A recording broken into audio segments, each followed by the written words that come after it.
Gandang gabi po. Isang pag-usapan natin ito. Ano ba talagang implikasyon nito? Ano ba yung pakay sa likod at anong maging implikasyon nitong pagbibitiw ni Tambaluslos o Martin Romualdez sa pagiging Speaker ng House of Representatives? Dito natin, analisahin natin mabuti. Ang sabi naman po ni Ginoong Chis Escudero na siya nagbitiw din sa kanyang pwesto bilang presidente ng Senado ay ito daw ay diversionary tactic, panligaw o panlinlang o panlihis itong ginawa ni Speaker. Alamin natin kung bakit at bibigyan natin ang ating analysis kung paano mangyayari. Ito po, pakinggan muna natin.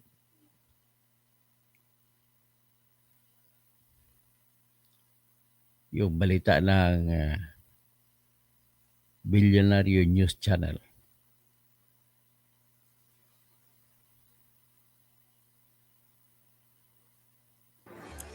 Sa gitna ng corruption probe sa gobyerno, lumutang na rin ang umano'y lavish lifestyle ni House Speaker Martin Romualdez at Congressman Contractor Zaldico.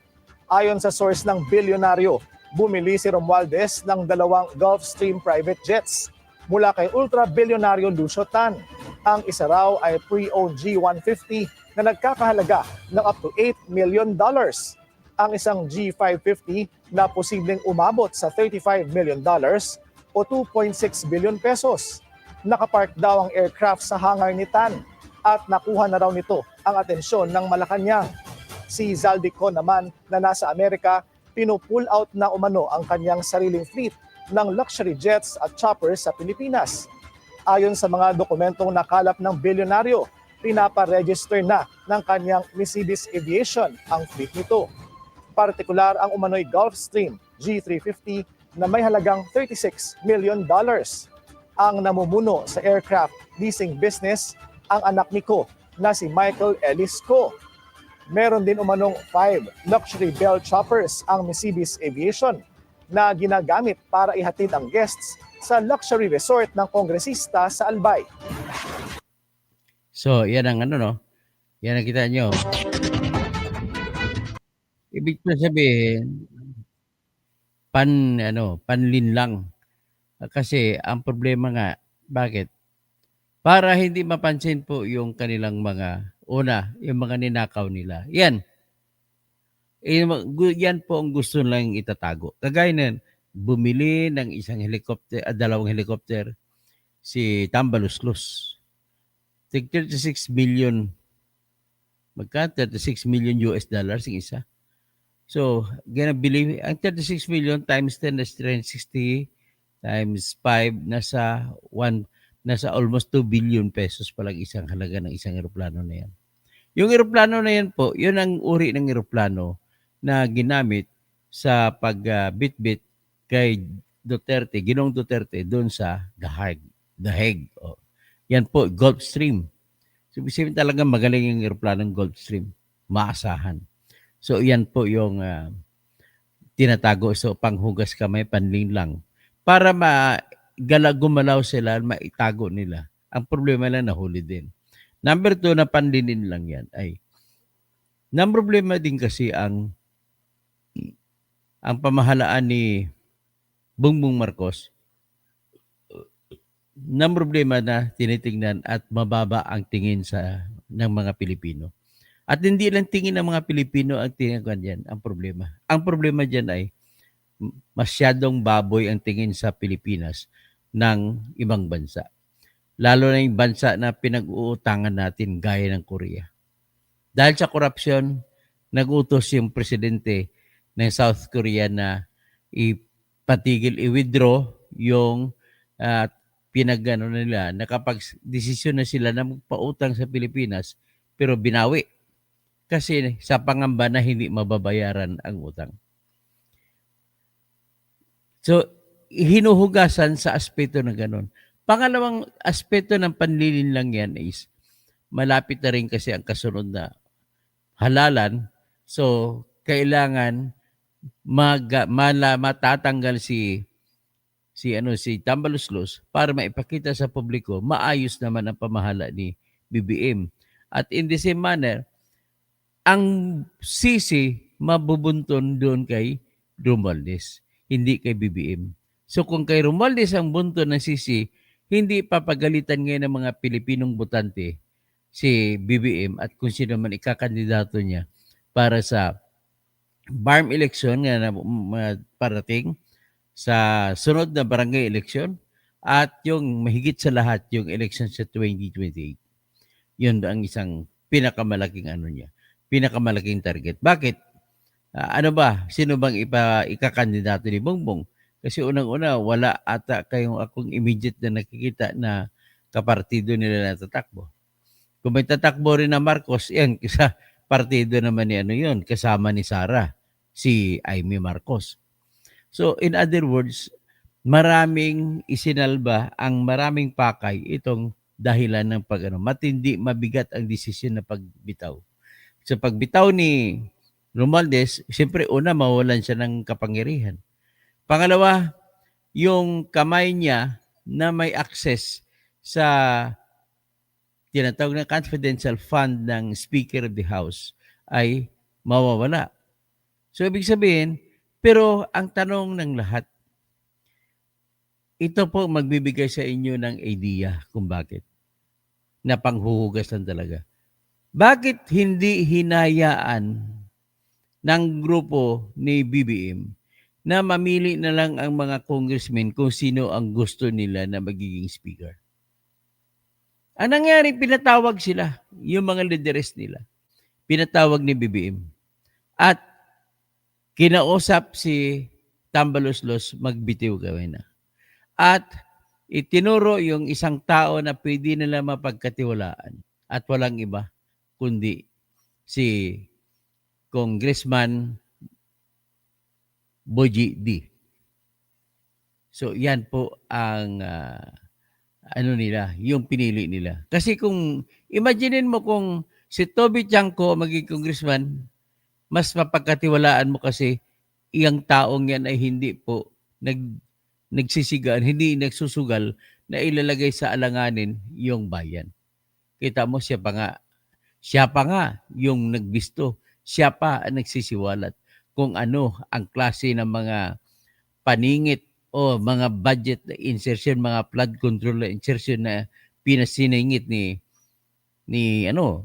Saldico na sa utos naman ni Romualdez. So, kung siya nagbumisto nun, ibig sabihin, hindi siya mapagkatiwalaan ni Bongbong kasi masasagasaan si Bongbong. So ngayon, bakit masagasaan si Bongbong? Kasi po, si Bongbong din po ang pumirma na inaprubahan ng budget. So ngayon, nililihis ngayon ang sisi, imbes na kay Bongbong sisisihin, ibunto ng sisi ng tao sa mga flood control ng mga winasak lamang ng bagyo. At iba ay wala pa, hindi pa ginawa.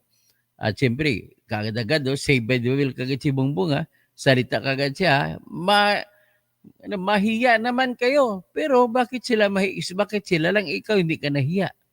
Ikaw nag-umpisa niyan. Kaya ngayon, isinisisi mo ang lahat ng mga katiwalian na para hindi magagalit sa iyo mamamayan doon sa mga congressmen mo.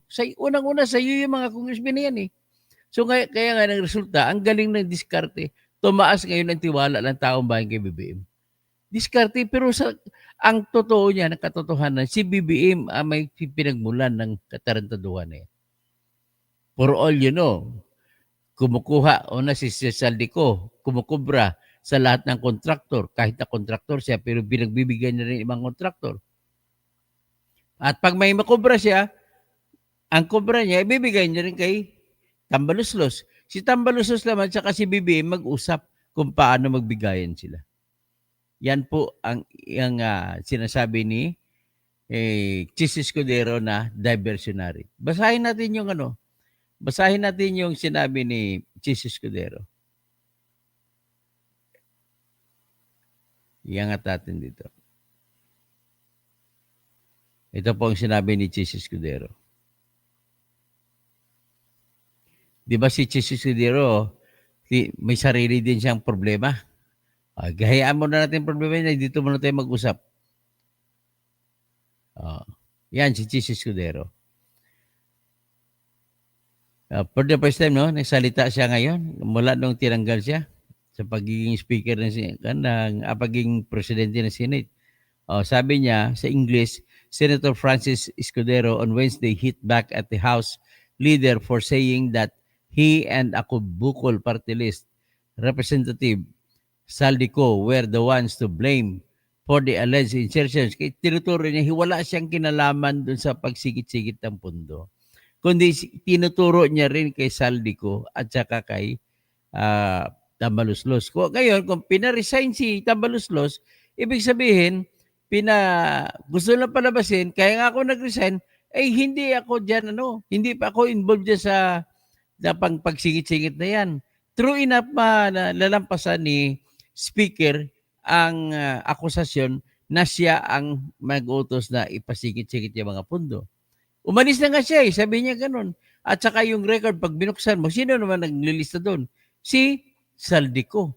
Ngayon kung si Saldico, ang si Saldico hanggang yun, hindi pa umuwi, ibig sabihin nun, nung pag-alis ni si Speaker Hernandez, Speaker Romualdez ay ang mangyari, maaalis ngayon siya sa litrato sa mata ng publiko.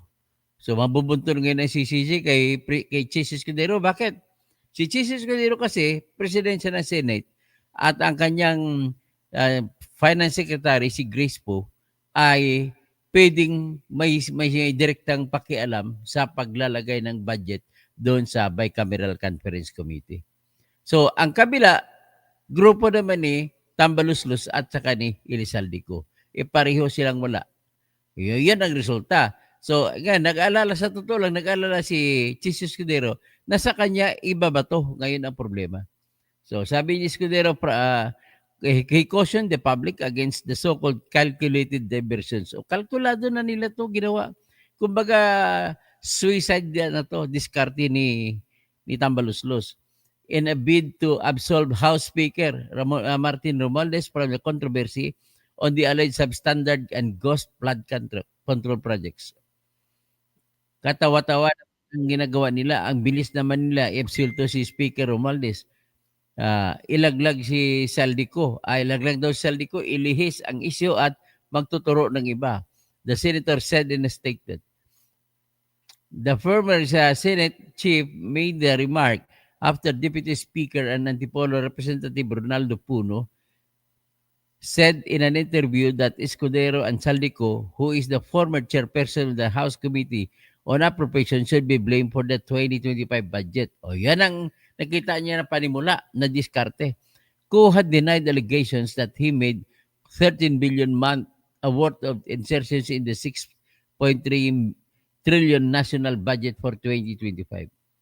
Ang issue ay ghost projects, substandard projects, at mga kickback na karamihan ay nasa budget ng 2022, 2023 at 2024. At bago ang mga taong yan ay yun na mismo sa Commission on Audit, Department of Budget and Management, Department of Public Works and Highways, at paglalahad ng whistleblowers. So, the issue here are the ghost and the substandard projects and kickbacks.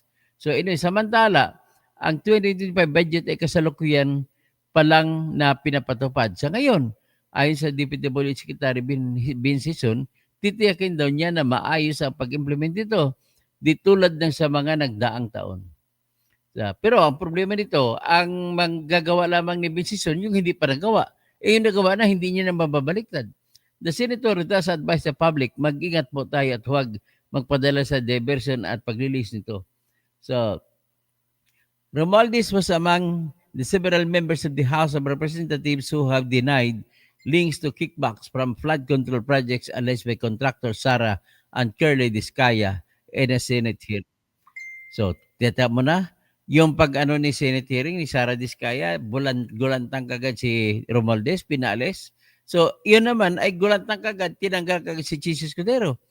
Pumalit kagad si kumpare ni Romualdez na si Tito Soto. So all the while, tama yung aking inisip na si Soto at saka si Ping Lacson ay pinwesto dyan para tumulong para matakpan yung mga kasinungalingan at mga pagnanakaw ng mga grupo ni Tambaluslos. Kasama siyempre si BBM dyan. So it was Navotas City Representative Toby Chanco who previously disclosed in a Senate hearing on the anomalous flood control projects that some House lawmakers allegedly park. O si Toby Chanco po kasi hindi siya pinapakinggan sa sarili niyang bahay sa House na gusto niya i-play yung kanyang USB. So ngayon, pumunta siya sa Senate Blue Ribbon Committee kay Marcoleta at na-i-play niya at nakita natin na lahat ng project doon ay nilagay o nilista ni Saldico. Bakit nilagay sa iba-ibang lugar? Yung pala paglagay sa ibang lugar, sa mga teritoryo ng ibang congressmen, may mga congressmen na nakakaalam na nilagay niya doon. Pero nakiusap siya na pinaparada ko lang dyan. Pero gagamitin ko, ako rin gagamit niyan. Parang ganon. Tapos may ibang congressmen naman na hindi nila alam na nilagyan ni Saldico. Kaya sagasa ang tawag yan. Tapos wala siyang kamalay-malay, kukunin ang proyekto. Okay? So, ganun po ang sinasabi niya rito. And anyway, ay naniniwala pa rin ako na napakalaki ang papel ni Attorney Danilo Domingo na congressman sa 1st District ng Bulacan na siya ang may malaking papel doon sa tinatawag na Bulacan, Bulacan group of companies, Bulacan group of corrupt men and women. So, anyway, yan ba ang ating mensahe ng ating buod ng ating paglalahad ngayon. Maraming salamat po sa lahat. At magkaroon pa tayo ng isa pa bago tayo matulog. So, Bernard Shaw, meron daw tingnan ko. Ano ba ito sinasabi niya? Ano ba ito? Titinan ko yung mo, Bernard Shaw. Ano ba ito?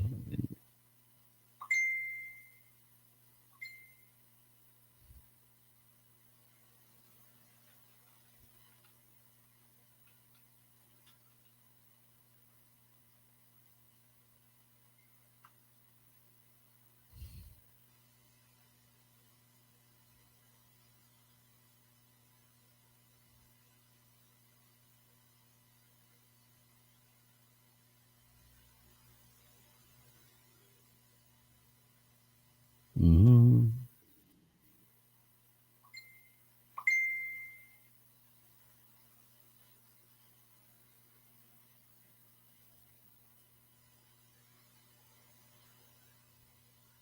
Wala naman, Bernard. Hindi ko nakita.